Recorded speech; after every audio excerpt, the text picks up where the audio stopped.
সুন্নিয়তের যেই বিশাল ঐক্য আজকে এগিয়ে চলেছে, এই ঐক্য আমাদেরকে ধরে রাখতে হবে। হাত তুলে দেখান আমরা রাজি আছি কিনা বন্ধুরা।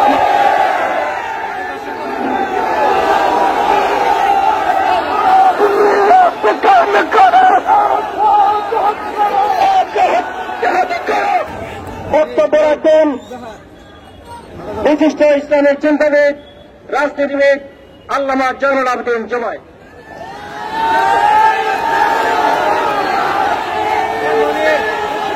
নাহমাদুহু ওয়া নুসাল্লি ওয়া নুসাল্লিমু আলা রাসূলিহিল কারীম। উপস্থিত হযরত উলামা ইকরাম, নেতৃবৃন্দ এবং সর্বস্তরের ভাইয়েরা, আসসালামু আলাইকুম ওয়া রাহমাতুল্লাহি ওয়া বারাকাতুহু। আমার ভাইরা বন্ধুরা, সময় অত্যন্ত সংক্ষিপ্ত। আজকে এই লক্ষ লোক এখানে আমরা জমায়েত হয়েছি সরকার পতনের দাবি নিয়ে নয়, কাউকে ক্ষমতায় পাঠাবার জন্য নয়। আজকে আমরা একটা দাবি নিয়ে এসেছি, সেটা হচ্ছে আমাদের শহীদ হওয়া ভাই আল্লামা রইসুদ্দিনের খুনের বদলা এবং তার বিচারের প্রার্থী হয়ে। আজকে বিশ্ব অবাক হয়ে তাকিয়ে আছে। একটা খুনের বিচার চাওয়ার জন্য একটা আন্দোলন করতে হয়, খুনের বিচার চাওয়ার জন্য আন্দোলন করতে হয়। বিশ্ব সভ্যতায় এরকম দৃষ্টান্ত দেখা যায় না। অথচ আমাদের সরকার নির্বাক হয়ে তাকিয়ে আছে, আমাদের পুলিশ বাহিনী নির্বাক হয়ে তাকিয়ে আছে। আমার মনে পড়ে, আমার এই এক ছাত্র, আমাদের এই সুন্নিয়তের আন্দোলনের অন্যতম রকিব, সে সিলেট মৌলভীবাজারের মওলানা আলাউদ্দিন আখুন্দি, সে যুক্তরাষ্ট্রে খুন হয়েছিল। খতিব, একটা মসজিদের খতিব ছিল। যুক্তরাষ্ট্রের যে কোনো একটা রাজ্যে সে খুন হয়েছে। আমি ভেবেছিলাম যে এর কোনো প্রতিকার হবে না। আশ্চর্য, ওই সমাজ ব্যবস্থায়, ওই বিচার ব্যবস্থায় মাত্র কয়েক ঘন্টার মধ্যে খুনিকে অ্যারেস্ট করা হয়েছে।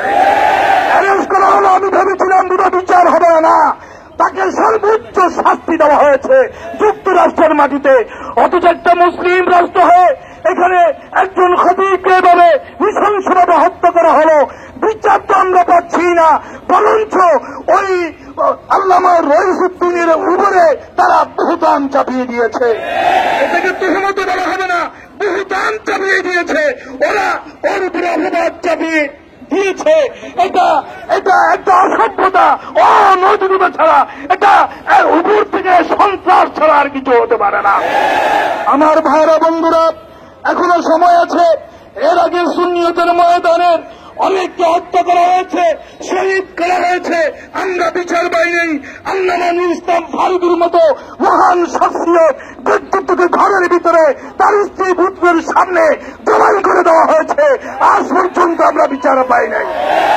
আমি পরিষ্কারভাবে গভর্নমেন্টকে জানিয়ে দিতে চাই, আমি পরিষ্কারভাবে, গোয়েন্দা বাহিনীর লোকেরা আছেন, আপনারা রিপোর্ট করেন। আমাদের পরিষ্কার বক্তব্য, আজকে 18 কোটি মানুষের শরীরে, ওদের রক্তে আসলে আগুন লেগে গেছে। এই আগুন পানি দিয়ে নিবানো যাবে না। সেই শহীদ রইসুদ্দিনের আত্মা আমাদের দিকে চেয়ে আছে, ওর আত্মা আমাদের দিকে চেয়ে আছে বিচার প্রার্থী হয়ে। আমি বলবো, আমরা এই আগুন নিবে একমাত্র তার বিচারের মধ্য দিয়ে, এছাড়া আমরা ঘরে ফিরে যাব না। আজকে নারী সংস্কারের নামে যেই সংস্কার প্রস্তাবনা দেওয়া হয়েছে, এটা কোরআন সুন্নাহ বিরোধী। এটার সাথে, এই ধরনের সংস্কারের সাথে আপামর জনসাধারণ, এদেশের মহিলাদের, নারী জাতির কোন সম্পর্ক, এটা আমরা আজকের প্রোগ্রাম থেকে প্রত্যাখ্যান করলাম।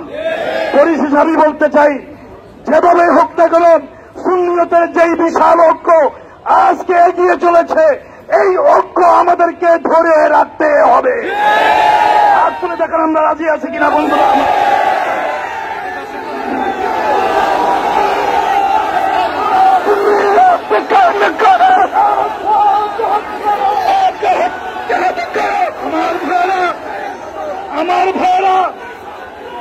আমার ভাইরা,